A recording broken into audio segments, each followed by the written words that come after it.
अपने iPhone, mobile और gadgets की वजह से पूरी दुनिया में मशहूर एप्पल कंपनी इलेक्ट्रिक कार बनाने में नाकाम साबित हो गई है।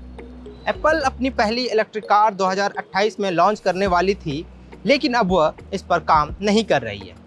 इस प्रोजेक्ट पर कंपनी पिछले 10 सालों से काम कर रही थी, लेकिन अब तक कंपनी ने इसका कोई फिजिकल प्रोटोटाइप भी तैयार नहीं कर सकी।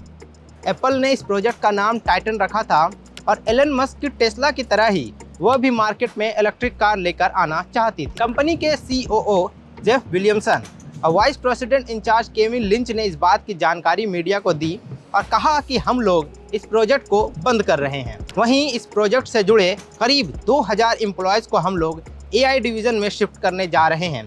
कंपनी का दावा था कि हम लोग पूरी तरह से ऑटोमेटेड और वॉइस कमांड पर चलने वाली कार बनाना चाहते थे, जिसकी शुरुआत साल 2015 में हम लोगों ने की थी। इस प्रोजेक्ट में हम लोगों ने अरबों डॉलर इन्वेस्ट भी किया था, लेकिन हम लोग इसमें कामयाब नहीं हो पाए।